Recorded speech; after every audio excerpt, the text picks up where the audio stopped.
Hi everyone, just here to do a friend a favour really, is ask me to speak of the little soul and the sun, my experience with that.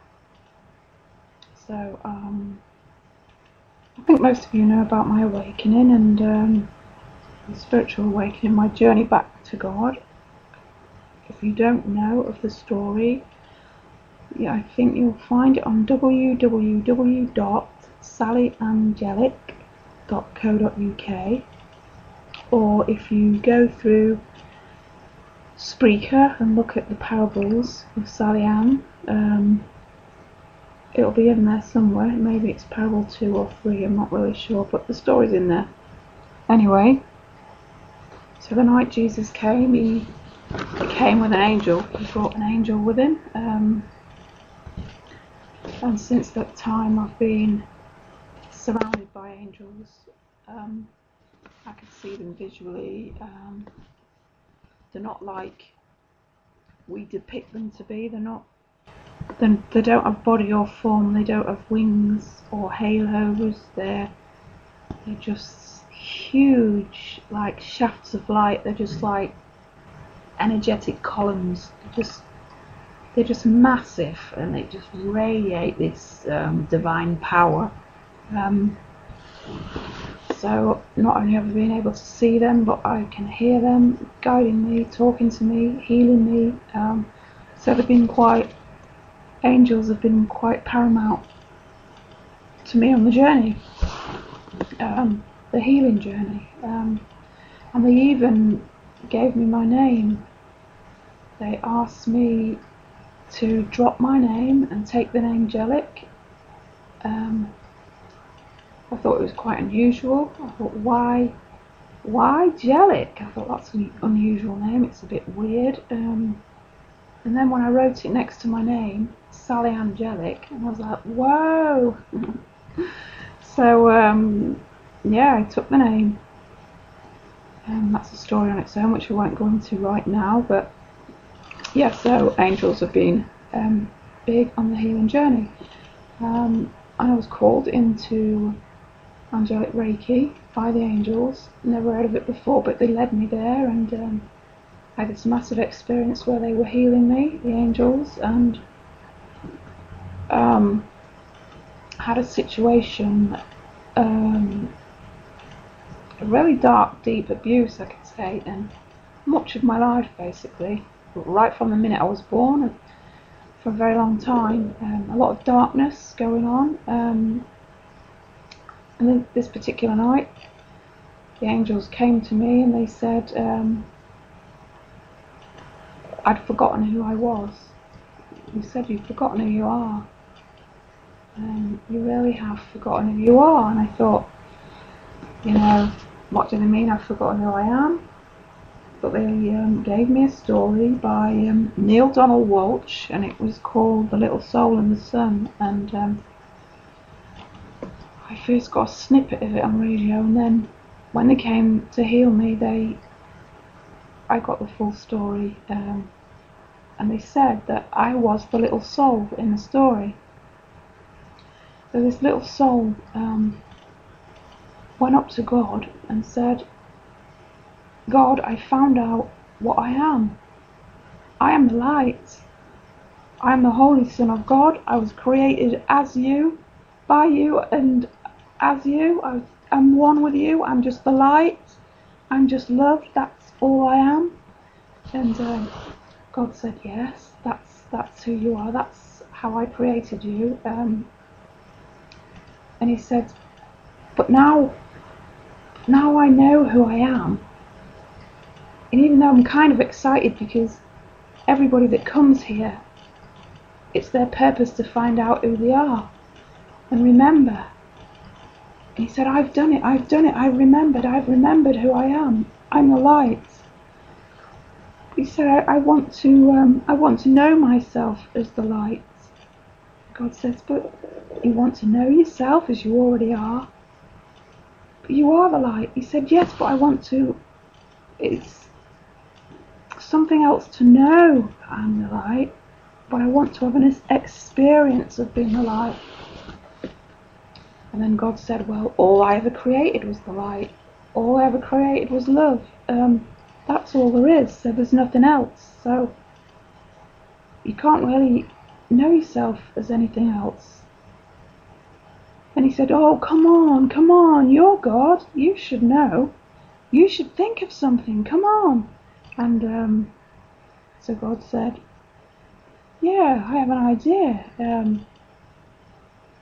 What would you like to experience yourself as? I mean, because the light can contain lots of precious things, but what part of that light do you want to experience yourself as?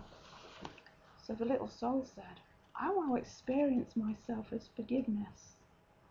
Yeah, I want to experience myself as that. I want to know what it's like to forgive somebody and to love somebody totally in true forgiveness. So God said, oh, I know what we'll do. We'll surround you by darkness. The little soul said, what's darkness? So God said, it's everything that you are not. Oh, said the little soul, will I be scared of the dark? No, there's nothing to be scared of, only unless you decide there is, said God. Oh, that's okay, said the little soul. It began to feel better. And so he said, in order to know yourself as the light, you have to be surrounded by darkness, because you can't find the light within the light. It's impossible. So we're going to surround you with darkness. And then you'll know yourself as the light. And he said, okay, what about forgiveness? Oh, well, God said, I think there's a problem there. He said, because everything I created is perfect like you. There's nothing to forgive. And the little soul said, oh no, come on God, there must be something. And at this time, all the souls in heaven had gathered round to listen to the conversation that this little soul was having with God. They were interested. And so little soul looks all around him, and he could see that every soul was as perfect and equal as he was. And he got kind of sad, and it's like, oh, I'm experiencing myself as sad. As I wanted to do this forgiveness thing. I wanted to know myself as forgiveness. And then this soul steps forward.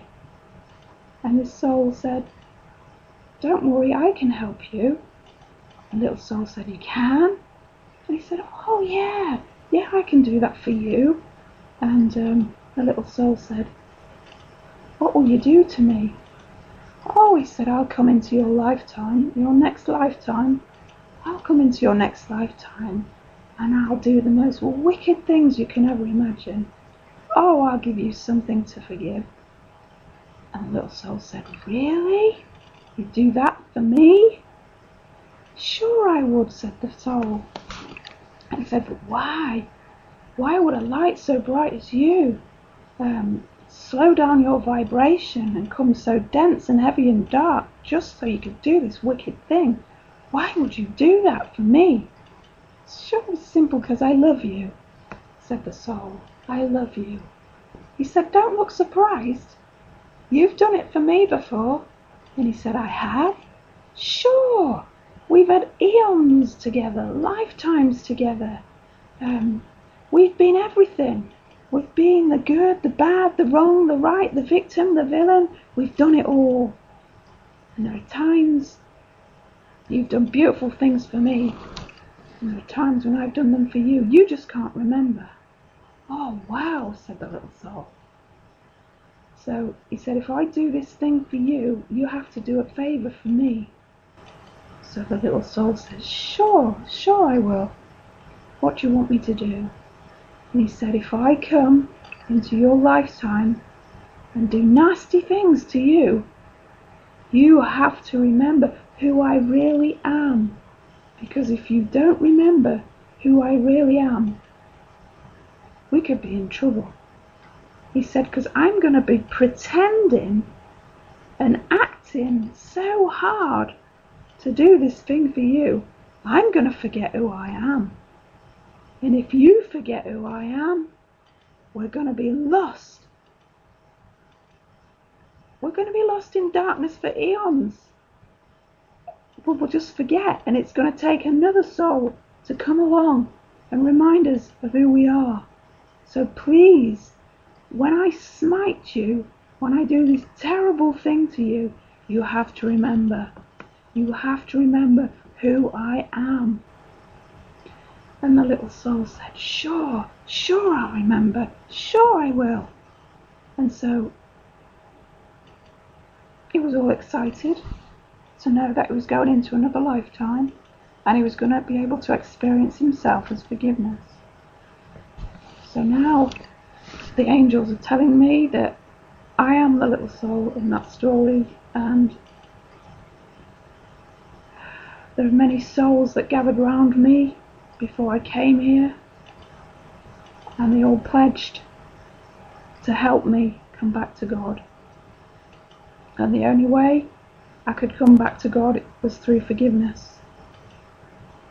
And I had to have something to forgive. I was placid, very placid, and very, very tolerant, and a people pleaser. So it was going to take something big and nasty, and not just big and nasty. Oh man, it was going to hit me with it over and over and over and over and over again, because it was going to take a long time for me to wake up. So yeah, I came into this life, and all these souls agreed to do terrible things to me. And being the little soul that I am in this story, I forgot who I was immediately. Immediately I forgot who I was. And I became contracted down in fear. I became controlled by the darkness itself. It was in Satan's hands, really, the ego's hands. He was directing and dictating my every move, purely because I didn't know who I was. I didn't know who my father was, and my mother, and my husbands along the way. They were all giving me lessons in forgiveness. But I couldn't remember who I was. I couldn't remember. And so I kept having this persistent life of misery. You know, you name it, it was thrown at me. And it was almost as if these beautiful souls who were pure and loving and made as God created them, they was pummeling me over and over and over again, as if they were saying, come on, remember, come on, you have to remember. And there was an emergency after emergency after emergency. And I asked Jesus when he came, or much later after he came, why did I have a life full of emergency? And he said to me, break the word down into 3. Emerge and see. Emerge and see. This pain was teaching me to emerge and see the truth. That's where emergency came from. And I had a lot of it in my life. But just like Jesus in the Bible, where 40 is a significant number, well, I'd spent 40 years in the wilderness and 40 years of this pain. And it took 40 years before I just went down on my knees. And I was raised an atheist, born an atheist, raised an atheist. And when I was 40, I just got on my knees and I raged at God. I raged at him. And I swore at him. I said I must have been a terrible bitch to have suffered like I have now. And why does he want to punish me? Why does he want to hurt me? When's it going to